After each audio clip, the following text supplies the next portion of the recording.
Hey guys, welcome back to the Runnergy Runner's Desk. This is Junior and your host, and we're going to be talking about what things you should be considering when you're getting your first pair of running shoes, whether it's a Hoka or a Topo or any other running walking shoe. So let's get into it and see what things you should be considering when you're looking at your first pair of Hokas or any other running shoe or walking shoe. All right, so number one thing is, especially in the Hokas, they really look thick here. And don't let that fool you. They're really not this thick. You're actually sitting way down in the shoe here, and you're being held in the shoe like a cup. So that's the first thing to consider is they might look thicker than they actually are, even though they are thicker than some other shoes, like a traditional shoe, but you're actually not quite sitting up as high as it completely looks like there. Another thing is the wide platform of these shoes.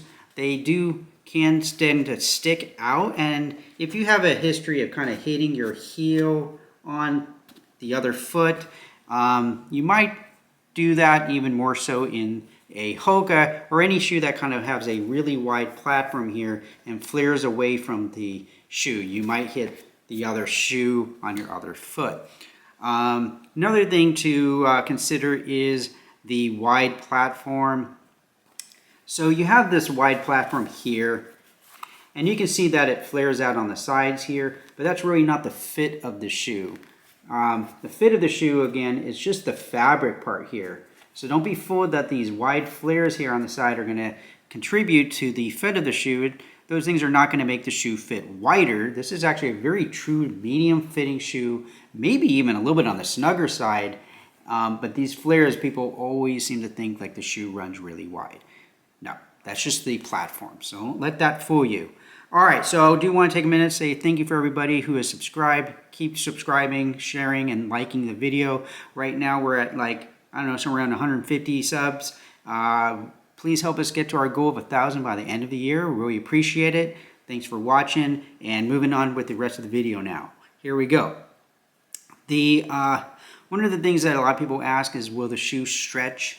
And just in general, this has nothing to do with specifically with Hoka, is all shoes will stretch a little bit. So you give the shoe about 50 miles and the shoe will feel a little bit roomier. Shoes that are really thick like this though, that are like 38 millimeters like this Hoka or this Topo, because they're thicker, the combination of the thicker and or how soft the foam is, the shoe will feel like it's stretched out even more, or it will stretch out more because it's so thick. And the reason that is shoes don't stretch out horizontally.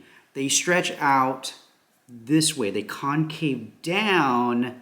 And so a shoe that's thicker like this, and especially softer, is going to compress down even more. So you're going to get this more concave going down, and so therefore you're going to have a shoe will feel like it, or will become more roomy after you get some mileage, like 50 to 60 miles on the shoe. So in general, if I have a customer and they're kind of between kind of a little bit of a snugger fit, like say they're between a 9 and maybe a 9 wide, or a size 9 and maybe a 9.5. If the 9.5 or the wide, if it feels a little roomy, I typically suggest stick with the snugger fit, unless of course you're in the middle of maybe training for a marathon or something. But in general, I suggest stick with the snugger fit because it will stretch out a little bit. And what will happen is after 3-4 weeks or a month, that shoe might go from feeling somewhat roomy to like really feeling roomy. So I personally usually fit on the little bit snugger fit, and I know after about 50 miles or so, it will fit perfect to my foot. Another thing to consider with shoes like the Hoka and including this Topo is the heel height difference in ratio to the front of the shoe. So you have two measurements here.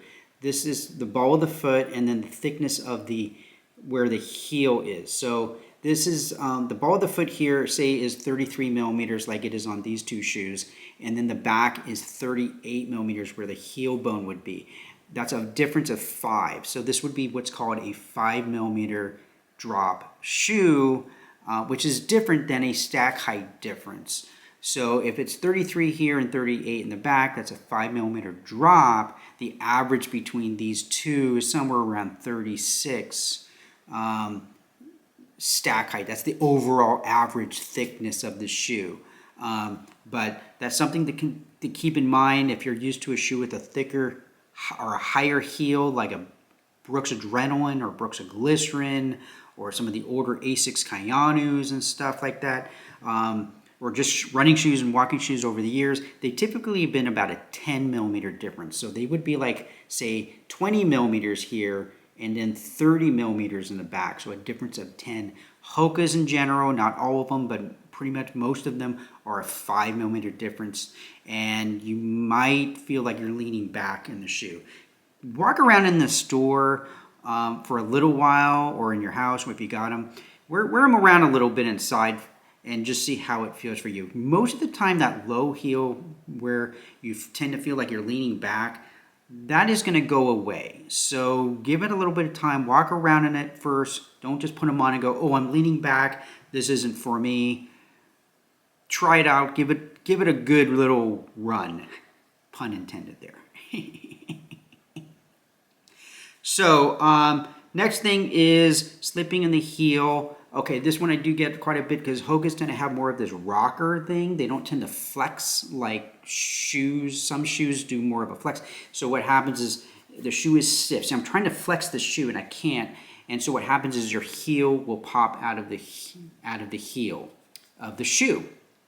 What you can do is something called a runner or a lace lock. I have these two little loops. I'm not going to go into this too much, but I have these loops.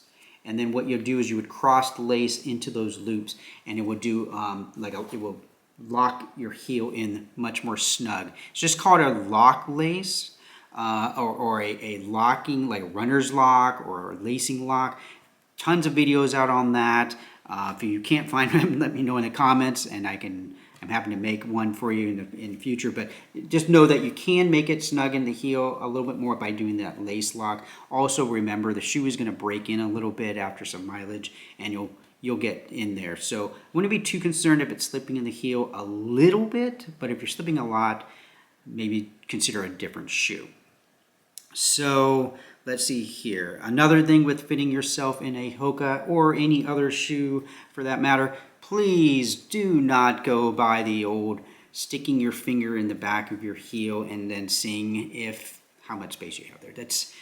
If you swoosh your foot to the front of the shoe and you stick your finger in the back, you're going to have space back there. It's just if you don't, then that shoe is probably too small. So please do not go by the old thing. If somebody tells you just slide your foot in this shoe here, and then if you put your finger in the back, that's too big. Like no, it's not. That's not how it works. So please don't go by that. That's going to get you into the wrong shoe and in the wrong size.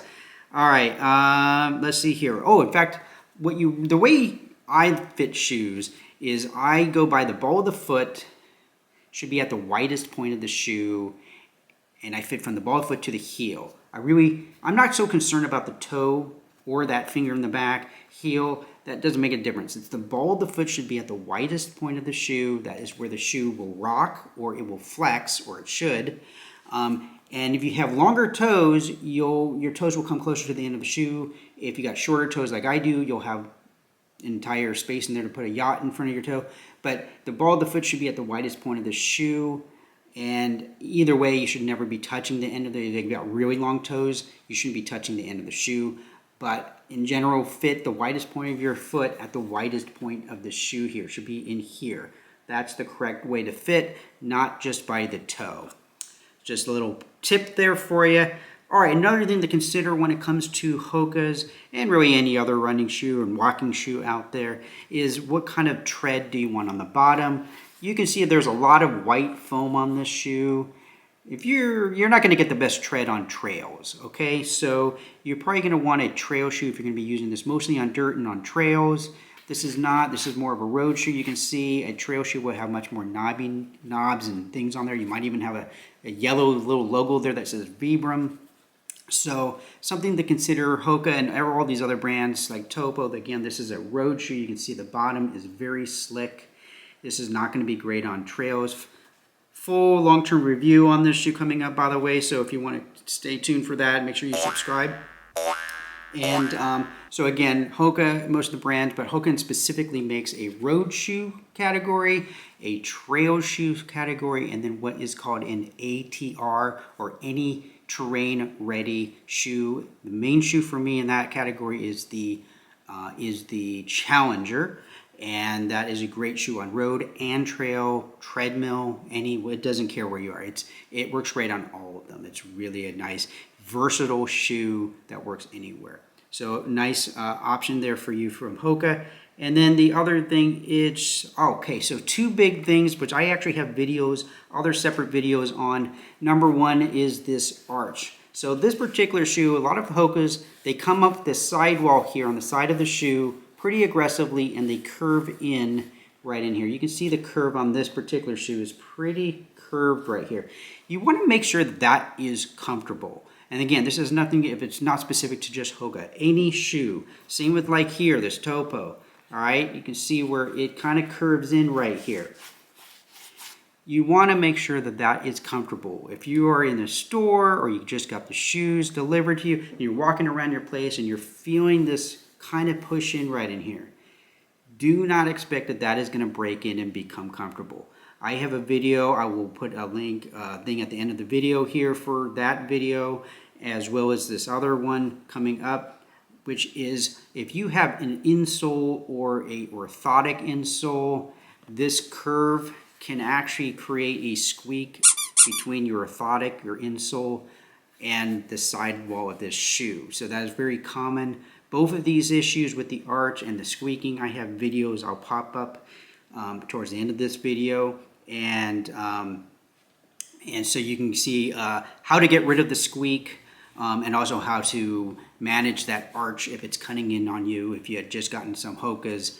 But if you're just trying and you just got some Hokas, if the arch doesn't feel right, and again, this doesn't matter. This could be an Asics, this could be a Brooks, if the arch doesn't feel, if it's jabbing you in the arch, ouch! Do not get that shoe. Get a different shoe. It should be comfortable out of the box. All right, arches and so forth don't get better over time.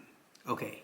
Anyway, so those are my quick tips here on getting a Hoka, your first Hoka or your 10th Hoka or your this thing or any kind of shoe that's like a Hoka. A lot of copycats out there. Good ones too, from say New Balance and Asics and so forth. But they're good. Some of them are really good copycats of them, and there's nothing wrong with that. It's take it as flattery to Hoka that you got other brands trying to march your march. So anyway, thanks for watching. Please subscribe and so forth and everything, and you'll see me on the next video. Thanks for watching, and make sure you keep moving. Keep on moving. That's it. Moving, moving, moving. Always moving. I'm moving. You're moving. We're all moving. I'm moving right now. I'm moving. Bye-bye. I'm moving. Moving now. I am moving.